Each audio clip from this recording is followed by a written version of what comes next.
The largest financial scam in human history. The Pentagon is at it again. No, I'm not referring to the $12,000 condom dispensers they installed in every F-35 fighter jet. The Pentagon failed their 6th audit this December, and much like Antony Blinken with a psychopath test, they've never successfully passed one. Meaning, the Pentagon has never proven where the hundreds of billions of dollars every year is going. Dude, the IRS came after me just for declaring my goldfish as a dependent, and my son is a goldfish. So it's time to reveal the truth about where the military death and destruction industrial complex spends their cash and their condoms.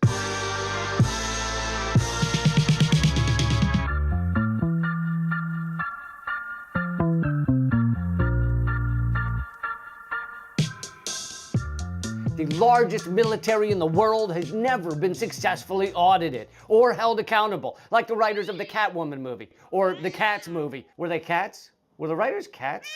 When they announced their latest failure a month ago, the Pentagon also quietly announced they can't account for 63% of the $4 trillion of assets. 63%! They don't know where 2/3 of their crap is. One time I couldn't find 20% of the weed I owed this guy, and he didn't let me off the hook. He peed on my welcome mat. See what happens, Lebowski? You see what happens? Which totally undermines the welcoming potential. But the Pentagon can lose 2/3 of their tanks and guns and jet parts, and we as a country are just cool with it? We should be angrier than the Real Housewives when they find out aging and death are inevitable. The Biden administration has requested $842 billion for the Defense Department this year. When you tack on black budgets, covert appropriations, the intelligence services like the CIA, and the money the Joint Chiefs spend on fake identities for their illegitimate children, we're talking over $1 trillion a year. $1 trillion a year! It's tough to even process what that means, what it looks like. It is bigger than Ricky Gervais's ego. $1 trillion $1 bills would stretch nearly from the earth to the sun, literally. A jet flying at the speed of sound, rolling out a steady stream of $1 bills, would reach $1 trillion after flying for 14 years, which is about the time George R.R. Martin will put out the next Game of Thrones book. And when I say the Pentagon can't account for most of their assets, I mean exactly that. There's been instances of them just finding hundreds of buildings that they didn't know they had. Or that time they found dozens of missing Black Hawk helicopters, and they still haven't found their missing moral compass.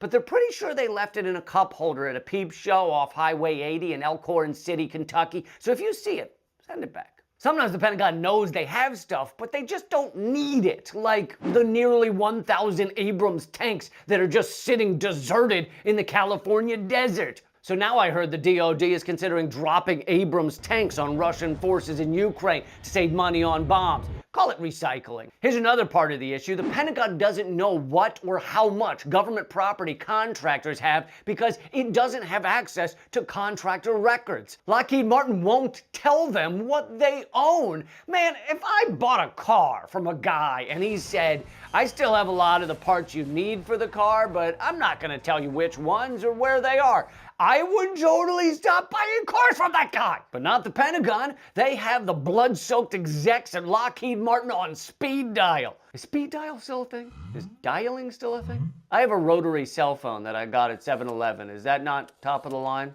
Sometimes the Pentagon also can't account for just money. They misplace money. Like they're Cat Williams or some shit.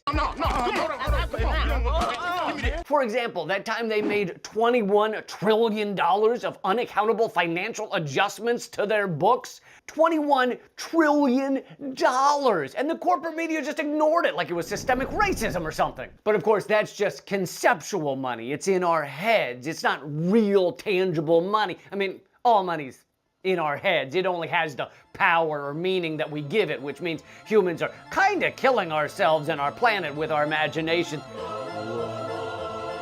But actually, sometimes the Pentagon loses not conceptual, but printed dollar bills, like the time they sent $12 billion in cash to Iraq and never saw it again. Shrink-wrapped pallets of billions of dollars of bills. Could I have just like one brick, just one of those turkey dinner packets of money? I won't tell anyone. Other times they technically know where the money is going, but not Really? Matthew Ho, former U.S. Marine Corps captain and State Department official, said of his time in Iraq, doling out money for the military, "The most I ever had at one time was $24 million on hand in safes in my bedroom, and there was hardly any oversight whatsoever. They just gave officers millions of dollars to hand out to cooperating warlords. I wonder why that war didn't go so well. The plan seemed more solid than casting the whitest woman to ever live as an ancient Asian mystical leader in Doctor Strange. Then there's the portion of their trillion-a-year budget which gets allotted to hush-hush programs of death and destruction, such as the military's secret undercover army of 60,000 soldiers with fake identities and off-the-books actions like trying to hold up Joe Biden's garbage bag filled with oatmeal body during campaign speeches. This secret army gets nearly zero coverage in your mainstream media, but that's not fair. They have their hands full with more important stuff."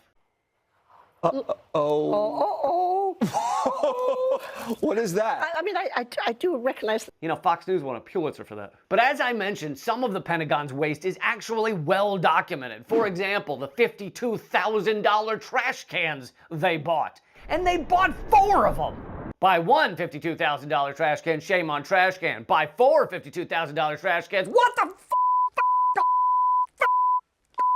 So as 2/3 of Americans are living paycheck to measly paycheck, and 2/3 of Americans can't afford a home even with lead pipes and asbestos, 45% of Americans have no access to our why does this seat sticky public transit. 46,000 of the nation's bridges are cracking, and 127 million of the nation's asses are sagging. Keep in mind that our giant pentagram death machine has trillions of dollars to throw around like squirrels at a Romanian circus. But don't take a creepy Jesus-looking comedian's word for it. Let's ask the guy who ran it. In 2011, as he was completing his time as Secretary of Defense, Robert Gates said about trying to figure out the Pentagon's books, "My staff and I learned that it was nearly impossible to get accurate information and answers to questions such as, how much money did you spend? And how many people do you have?" The guy in charge has no idea what's actually happening. Where have I heard that before?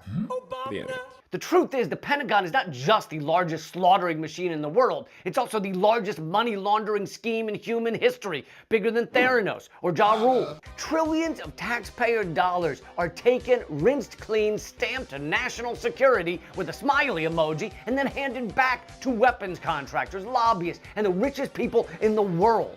It's all a giant scam. I don't know about you, but I feel safer already. This has been episode 3 of America Inc. Check out my live streams 4 days a week at leecamp.com and join the free email list there. Also, please support the show at patreon.com/breakthrough news. Keep fighting.